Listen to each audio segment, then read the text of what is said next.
This is Radheshyam Yadav, and I will teach you today in this video about the synthesis. What is synthesis? Synthesis क्या होता है? Synthesis का मतलब होता है संश्लेषण या एकीकरण। कहने का मतलब combination of simple sentences into one simple sentence, combination of simple sentences into one complex sentence, combination of simple sentences into one compound sentence. But we will talk about the simple sentence. But before talking about the simple sentence, I want to tell you about the sentence. What is a sentence? Sentence क्या होता है? A sentence is a group of words which makes sense, which makes complete sense is called a sentence. जैसे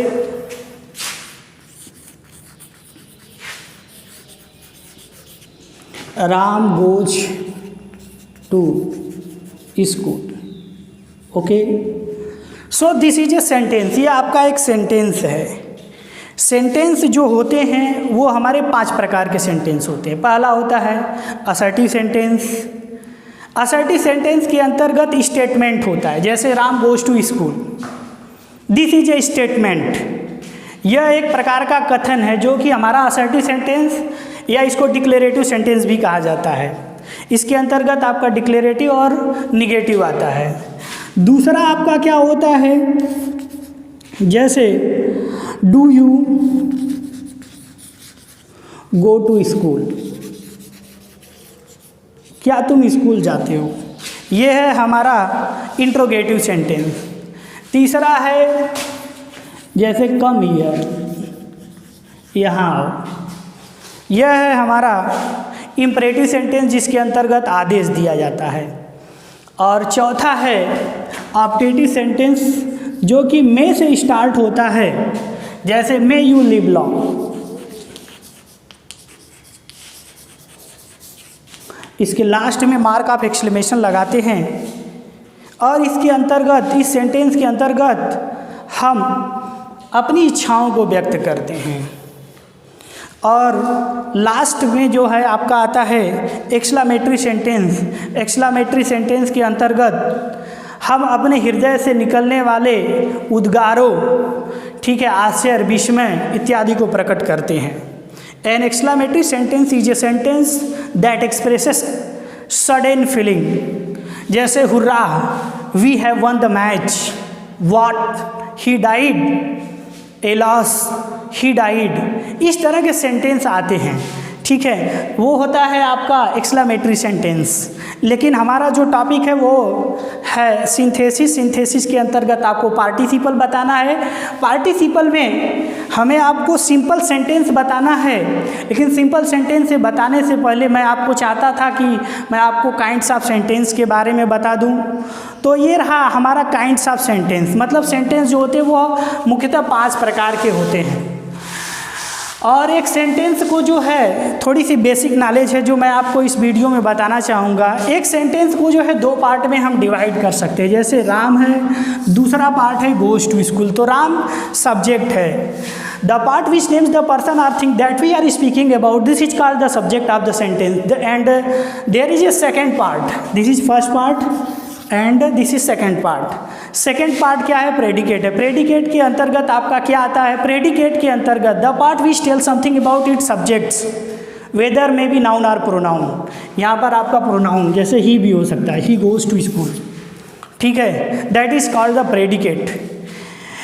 अब प्रश्न उठता है, subject के भी काइंड्स होते हैं, कई प्रकार का सब्जेक्ट भी हो. जैसे राम गोज टू स्कूल, तो सब्जेक्ट हमारा नाउन भी हो सकता है.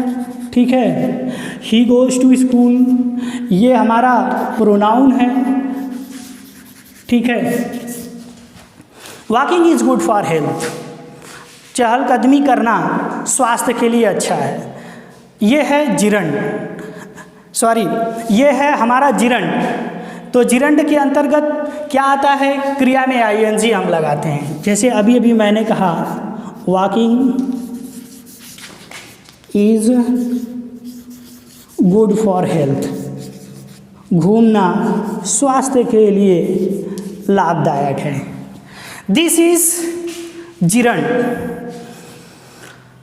और आता है जैसे टू टेक एक्सरसाइज डेली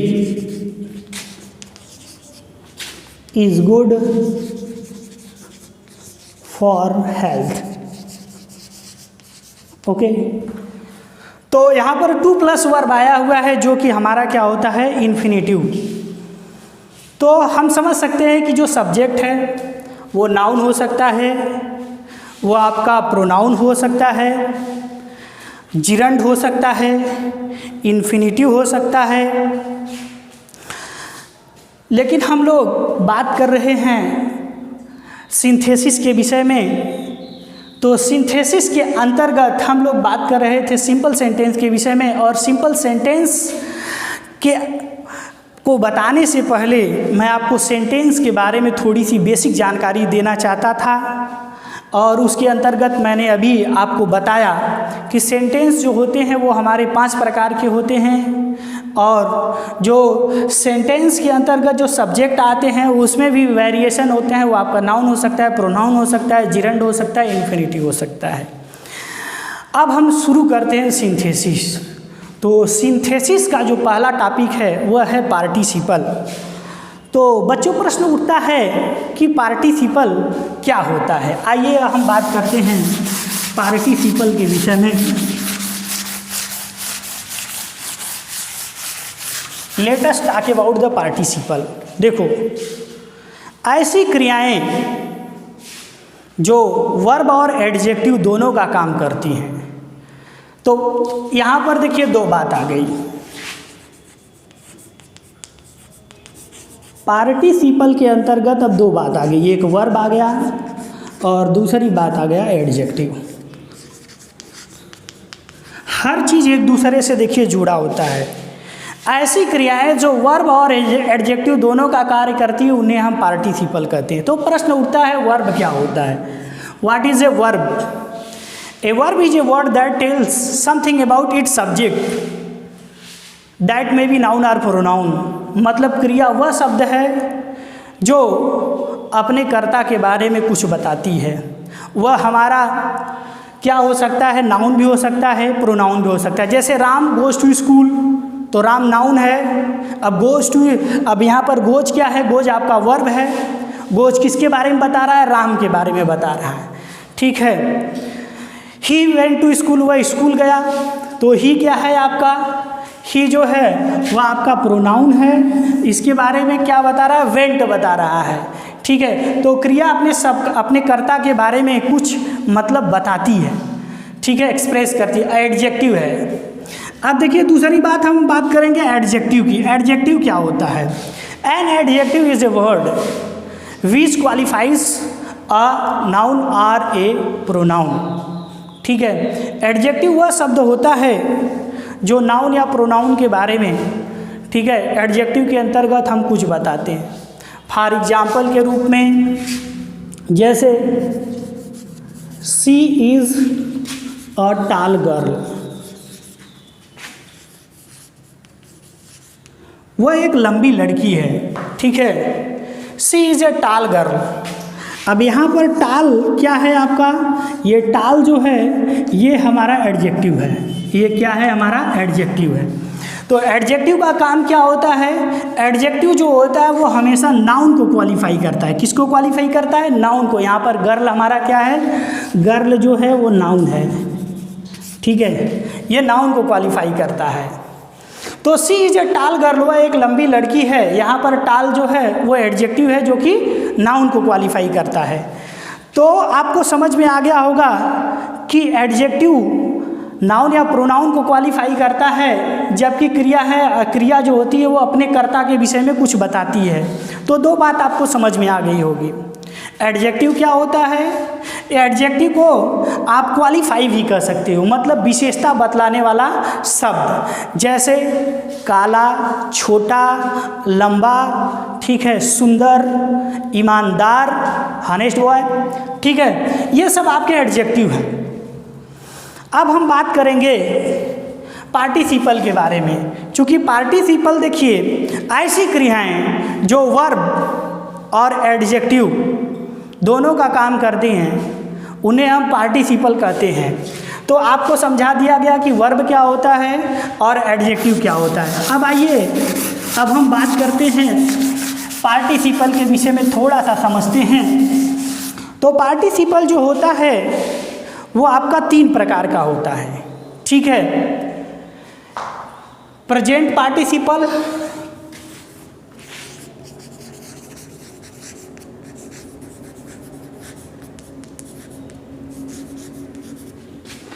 दूसरा है पास्ट पार्टिसिपल,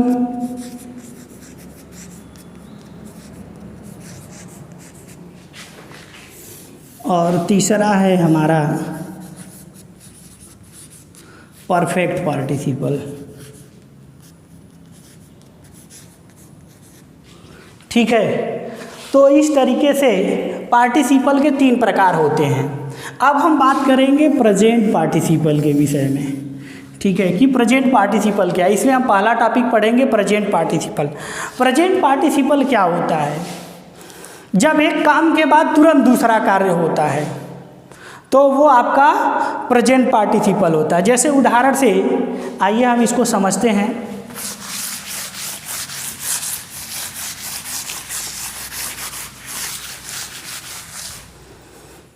फॉर एग्जाम्पल के रूप में seeing a lion he ran away. एक शेर को देख करके वह भाग गया, ठीक है, एक शेर को देख करके वह भाग गया। यह क्या है? यह पार्टिसिपल है। क्यों पार्टिसिपल है? उसका कारण है यहाँ पर सीइंग जो शब्द है यह क्रिया के साथ साथ एडजेक्टिव का कार्य कर रहा है, यानी ऐसी क्रिया जो वर्ब के साथ साथ एडजेक्टिव का कार्य करे। जैसे ये क्वालिफाई किसको कर रहा है? लायन को, ठीक है, यह किसको क्वालिफाई कर रहा है? लायन को। Seeing a lion he ran away, एक शेर को देख करके वह भाग गया। देखिए अब इसमें मैं आपका एक कन्फ्यूजन दूर करना चाहूँगा। कुछ बच्चे देखिए ऐसा भी बोलते हैं कि अगर वर्ब में आईएनजी लगाने से, ठीक है, वर्ब में अगर आईएनजी लगाने से क्रिया अगर पार्टिसिपल बनती है तो वर्ब में आईएनजी लगाने से तो जिरंड भी बनता है। Then what is the difference between the participle and gerund? तो यहीं पर हम लोग ये कन्फ्यूजन दूर करेंगे, इसके बाद हम इस पर आगे बढ़ेंगे। तो पहले हम लोग देखिए ये बात करेंगे कि पार्टिसिपल क्रिया में आईएनजी लगाने से बनता है, तो जिरंड भी में भी अगर क्रिया में आईएनजी लगा दें तो इससे तो जिरंड भी बनता है। फॉर एग्जाम्पल के रूप में जैसे मैंने आपको बताया है, walking is good for health.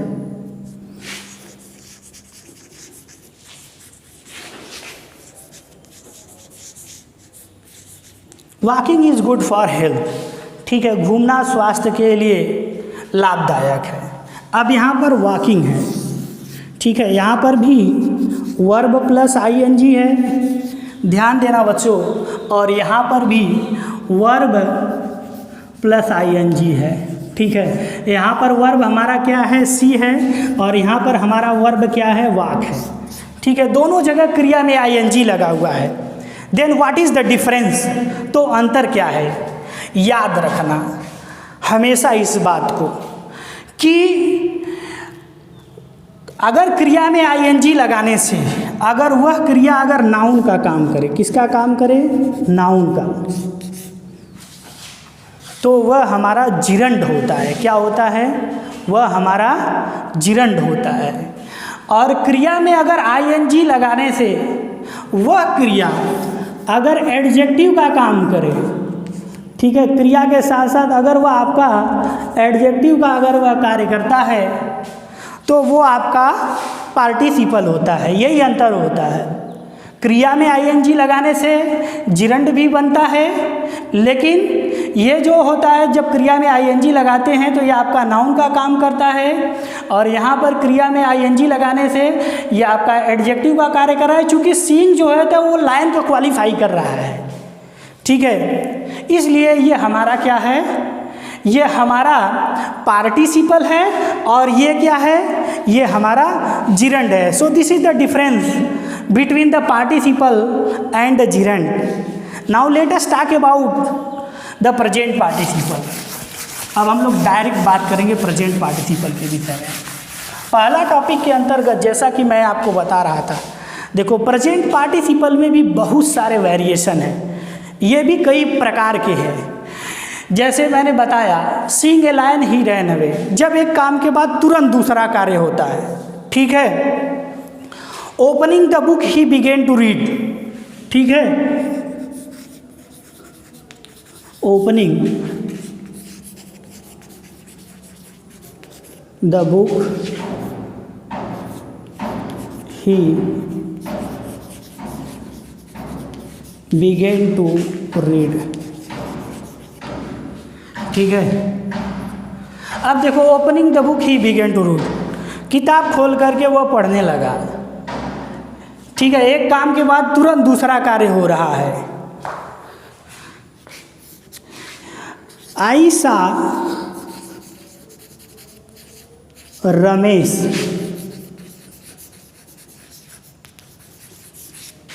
Abusing his friends. ये वाला एग्जाम्पल देखो, आई saw Ramesh abusing his friend. अगर पार्टिसिपल का संबंध वाक्य के ऑब्जेक्ट से हो तो सेंटेंस में हम उस पार्टिसिपल को ऑब्जेक्ट के बाद रखते हैं, ऑब्जेक्ट के हम बाद रखते हैं। अब आपके मन में एक प्रश्न ये भी आ सकता है, सर ऑब्जेक्ट क्या होता है, व्हाट इज एन ऑब्जेक्ट। देखो मैं आपको इसको पढ़ाने के साथ साथ छोटी छोटी जो मूल जानकारियां हैं उसके भी विषय में मैं चाहता हूं कि मैं आपको बताता चलूं। अगर आप व्हाट लगा करके अगर आप प्रश्न करें, जैसे ही ईट्स मैंगो, सपोज मान लो कि वह आम खाता है,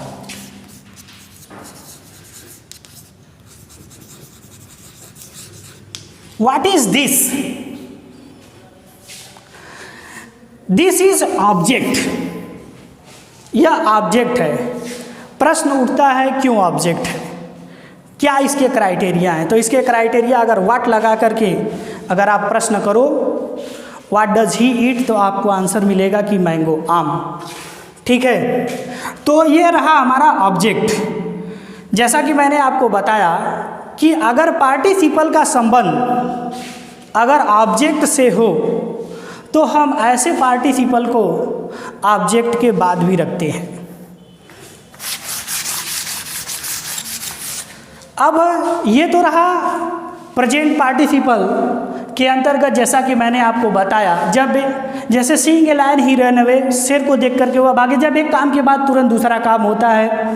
opening the book he began to read, I saw Ramesh abusing his friend, मैंने रमेश को देखा उसके मित्रों को गाली देते हुए। और कारण बताने के लिए भी हम प्रेजेंट पार्टिसिपल का प्रयोग करते हैं। जैसे निराश होने के कारण उसने अपनी नौकरी छोड़ दी, निराश होने के कारण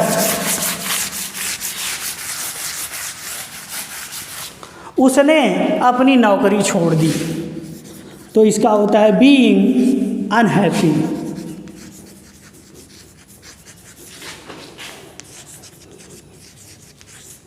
ही लेफ्ट हिज जॉब।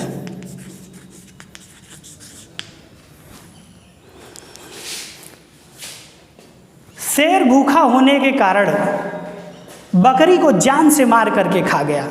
ठीक है, अगला एग्जाम्पल है, तो हम लोग इसका क्या बनाएंगे, बीइंग हंगरी।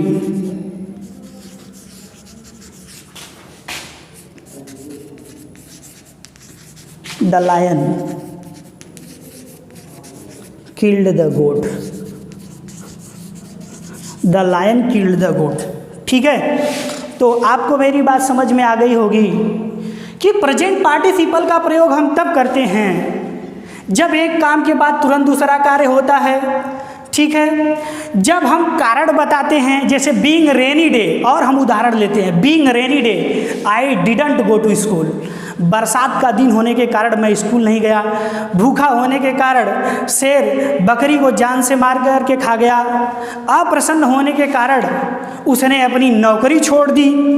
और भी इसके प्रकार हैं, आइए हम लोग देखते हैं।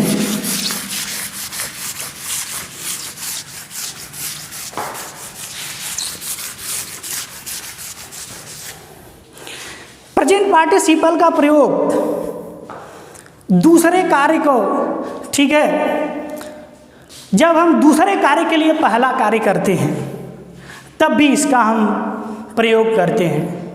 जैसे टेकिंग ऑफ शूज,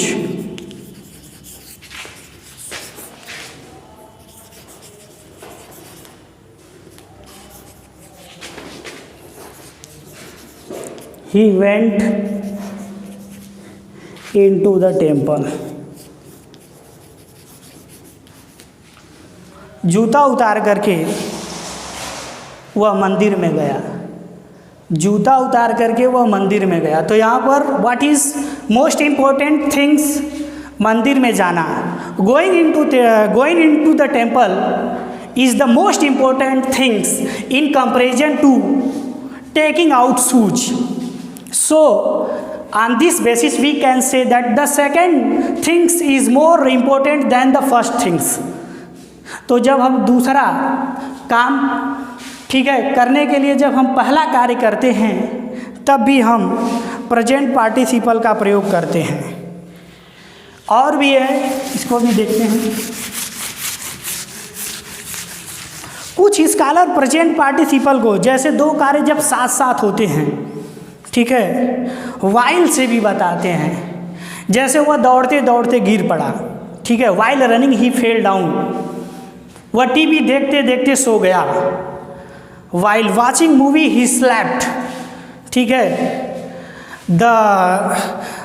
चलते चलते वह थक गया। While walking he got tired of. तो कहने का मतलब जब दो कार्य साथ साथ होते हैं तो ऐसे केस में भी हम प्रेजेंट पार्टिसिपल का प्रयोग करते हैं बच्चों।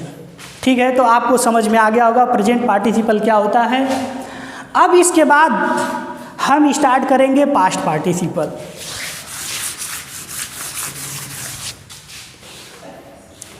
पास्ट पार्टिसिपल क्या होता है इसके बारे में पहले मैं आपको कुछ बता दूंगा, फिर हम स्टार्ट। देखो, प्रेजेंट पार्टिसिपल में क्या होता है, काम मतलब साथ साथ चल रहे होते हैं। और पास्ट पार्टिसिपल में क्या होता है, कंप्लीटेड एक्शन होता है, जब एक काम पूरी तरह से समाप्त हो जाता है। ठीक है, जैसे उदाहरण के रूप में ही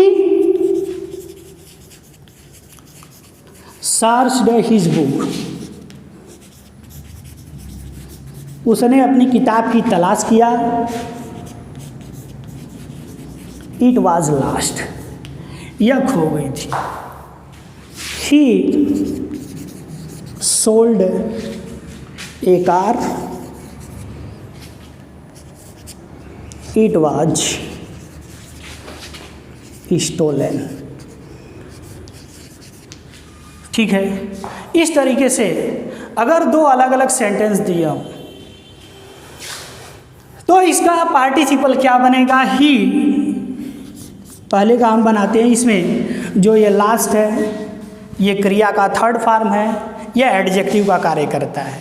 ये किसकी विशेषता बतला रहा है, ये जो लास्ट शब्द है ये बुक की विशेषता बतला रहा है। Because an adjective is a word which qualifies a noun or a pronoun. Okay, तो इसका क्या बनेगा, ही सर्च्ड, उसने खोजा, हिज लास्ट बुक। ठीक है, उसने अपनी खोई हुई किताब को खोजा। दूसरा सेंटेंस क्या है, ही सोल्ड ए कार, उसने एक कार, ठीक है, बेचा। इट वाज स्टोलन, इसको चुराया गया था। ठीक है, तो इसका पार्टिसिपल आप कैसे बनाओगे? ये जो क्रिया का थर्ड फॉर्म है, ये किसकी विशेषता बतला रहा है? ये कार की विशेषता बतला रहा है, चुराई गई कार। ठीक है, इसका पार्टिसिपल क्या बनेगा? He sold a stolen car. ठीक है, उसने एक चुराई हुई कार बेची। It means that here one action has already been finished in the past. On the other hands, in present participles, another action starts when first action finished. This is the difference. Now let us talk about the perfect participle.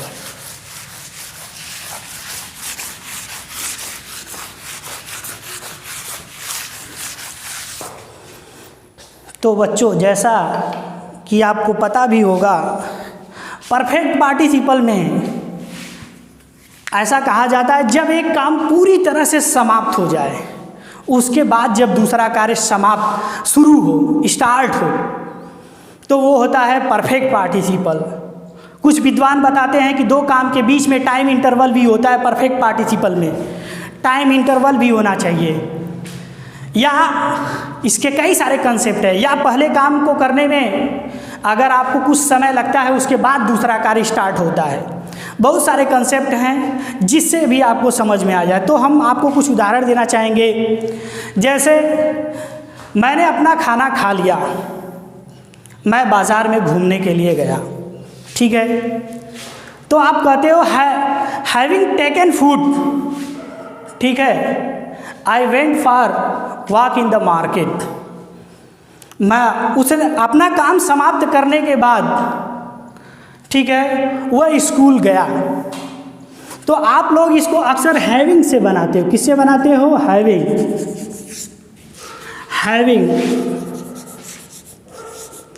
Completed his work, अपना काम समाप्त करके।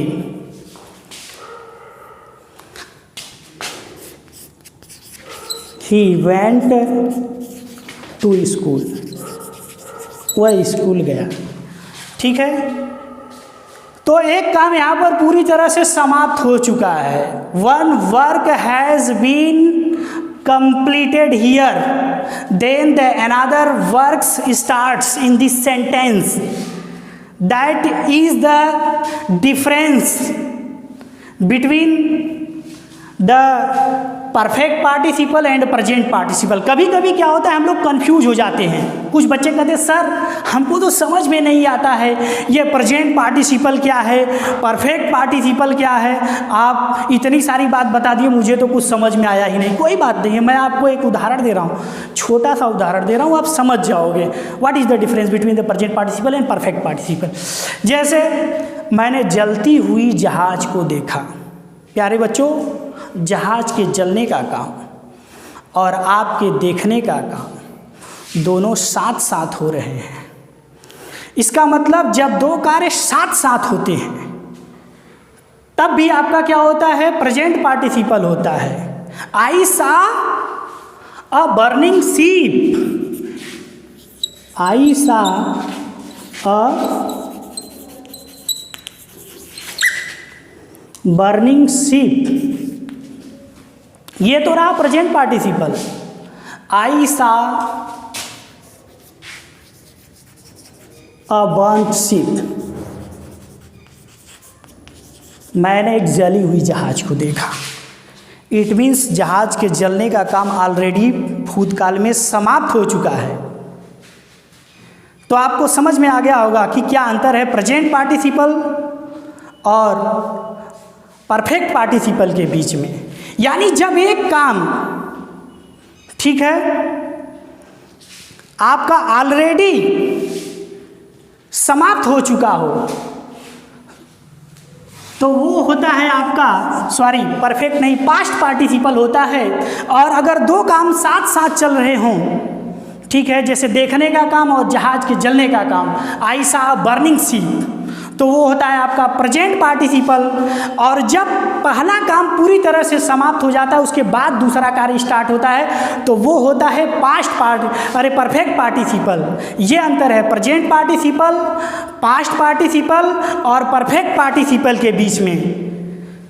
जैसे he wrote a letter,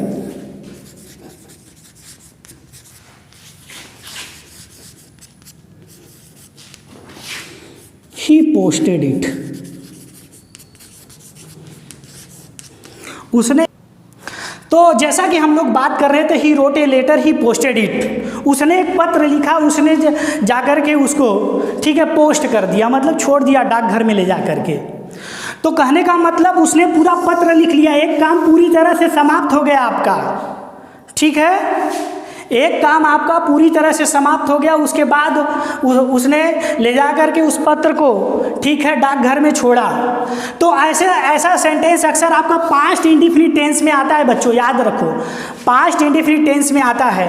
और ऐसे sentence को हम लोग किस तरीके से बनाते हैं, हैविंग का यूज़ करते हैं, हैविंग लगा करके। यहाँ पर जो पास्ट इंडेफिनिट टेंस में क्रिया का सेकेंड फॉर्म है इसको हम लोग थर्ड फॉर्म में चेंज करते हैं, तो इसका हो जाता है written. Having written a letter, एक पत्र लिखने के पश्चात, ठीक है, ही पोस्टेड इट, उसने इसको पोस्ट कर दिया, ठीक है। तो मेरे प्यारे बच्चों, ये सब बात मैंने आपको बताई सारी, लेकिन कुछ ऐसी बातें हैं जो छूट गई, मैं चाहता हूँ कि उसको आपको फटाफट बता दूँ। देखो, पार्टिसिपल का यूज़ तब किया जाता है, ठीक है, जब दो अलग अलग सेंटेंस दिए हैं और दोनों सेंटेंस के सब्जेक्ट एक ही हो। जब दो अलग अलग सेंटेंस दिए हों, जैसे he wrote a letter he posted it, तो पहला काम को करने में समय लगा, इसलिए यह हमारा जाएगा परफेक्ट पार्टिसिपल में। और यहाँ पर दोनों सेंटेंस का देखिए सब्जेक्ट एक ही है, ही रोट ए लेटर, उसने एक पत्र लिखा, ही पोस्टेड इट, उसने ले जा कर के उसको छोड़ दिया, ठीक है, डाकघर में डाल दिया। तो यहाँ पर देखो दो अलग अलग सेंटेंस हैं और दोनों सेंटेंस का सब्जेक्ट एक ही है। But my dear student, one but very important point here is this, that here is the finite verb wrote and here the finite verb is posted is different। मतलब दोनों अलग अलग सेंटेंस के, लेकिन जो finite verb है यहाँ पर wrote है और यहाँ पर आपका posted है, ये दोनों आपका completely different है, अलग अलग हैं। तो ऐसे केस में आप क्या करते हो, जो काम पहले होता है, जैसे wrote पत्र को लिखने का काम पहले हुआ है, तो उसको हम लोग पार्टिसिपल में चेंज करते हैं। कैसे चेंज करोगे, अगर आपका प्रेजेंट पार्टिसिपल है तो इसी क्रिया में हम लोग आईएनजी लगाते हैं। अगर हमारा पास्ट पार्टिसिपल है तो इस क्रिया के थर्ड फॉर्म को, ठीक है, जैसे यहाँ अभी मैंने आपको ये एक पिछला एग्जाम्पल बताया कि आई स्टोलन कार, मैंने एक चुराई हुई कार बेची, तो स्टोलन, इट वाज स्टोलन, वह दूसरे सेंटेंस में पैसिव वॉइस के रूप में दिया होता है, उसको एडजेक्टिव बनाते हैं, एडजेक्टिव बना करके उसको लिखते हैं। जबकि परफेक्ट पार्टिसिपल में हम लोग क्या करते हैं, परफेक्ट पार्टिसिपल में हम लोग पहले हैविंग लगाते हैं, उसके बाद जो पास्ट इंडेफिनिट टेंस का क्रिया का सेकंड फॉर्म होता है उसके थर्ड फॉर्म को लिखते हैं, ठीक है। फिर इस तरीके से हम लोग परफेक्ट पार्टिसिपल को बनाते हैं। तो मेरे प्यारे बच्चों, ये वीडियो काफ़ी लंबा हो गया है, इसलिए मैं चाहता हूँ कि इसको यहीं पर मैं समाप्त करूँ और इसके बाद अगले वीडियो में हम आपसे